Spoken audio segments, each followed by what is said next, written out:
Investment Corporation resumed this morning. Deputy Finance Minister Mondli Gungubele has been testifying in his capacity as PIC board chairperson. Well, for more on this story, we cross to our reporter Glorious Sefako-Musi, who's standing by for us.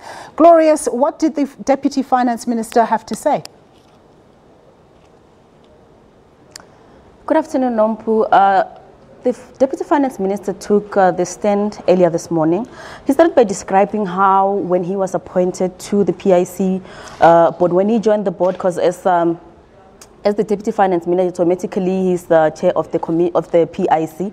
He said his arrival there was dramatic. That's how he described it. He said at the time he joined, it was around the same time where the then Deputy Finance Minister Nhlanhla had asked them to investigate as to why the board handled the then CEO's matter of impropriety the way it had handled it. From the previous speakers, we had heard that the board was divided on how this matter was supposed to be handled. We heard from the head of internal audit, Lufuno Nemakobani, that the matter, he was called to a board meeting where he, following the email that came through from an alias called James Noko, that he was asked to investigate the matter, but that was changed, and then he was told, after he advised the board that he thought the matter should be handled by an external party, given where it is. He then said he was given written submissions by the then CEO to say, then he was asked to validate those matters. Then let me just take you through some of the issues that Gungubele spoke about. He talked about a time where UDM leader Bantu Holomisa went to the High Court to get to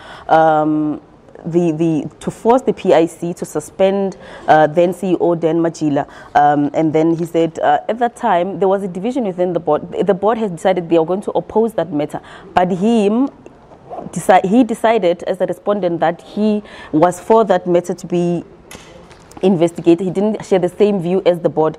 And another matter that came through was the resignation of Machila. When he resigned from the PIC, remember he had written a letter of intention to resign with conditions, but the board met and decided that Machila, it would be in the best interest of the PIC that he left with immediate effect. Then the Deputy Finance Minister told the Commission that whatever that Machila was due to be paid has been paid in full, but he did not, the matter is still going to be forwarded to the Commission as to how much and those kind of issues, depending on, of course, whether there were clauses of confidentiality that were signed. And another thing that came through was the issue of IODIL that keeps coming up. We know that there were two employees that were suspended, that Victor Siyane that also gave testimony here, and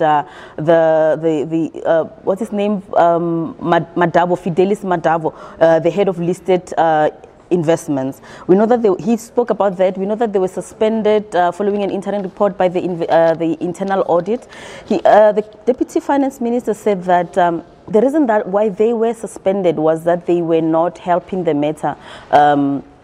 But he said that the now acting CEO was not suspended because she was cooperating, given that she was the CFO at the time, and she must have signed some of the papers that regarding the deal. Another issue, lastly, he was asked as to who he thought James Noko was. And he said he believes that James Noko is someone that's within the organization. He said he received a call from someone called Clenchi, who told him that James Noko was within the board. But he said he believes that given the kind of information that is brought up in these emails that he keeps sending, that it's someone that is within the organization. Lastly, Nompu, the Deputy Finance Minister also mentioned that the question of the board that has resigned following a few weeks of the commission's work, he said the board resigned. It was not. He said it was not pushed. He said the finance minister just put the question as to whether they think it's still proper for them, given the kind of negativity surrounding the board, the PIC, whether their job there is still proper, whether they think they should continue. But he said they met as a board and decided it's better for them to resign to bring credibility to the board. But we posed a question to him later on as to where the process is in terms of appointing a new board. We know that the board continues to do its job until the Finance Minister appoints a new one. But he said that it's better for us to pose that question to the minister, and that he had been preoccupied with the budget, and hopefully an announcement would be made soon. Nompu? Okay, Glorious, thanks very much for that. It's a very intricate story. I know I've covered it. Thanks very much for that. We're going to go for a quick break and have more news for you.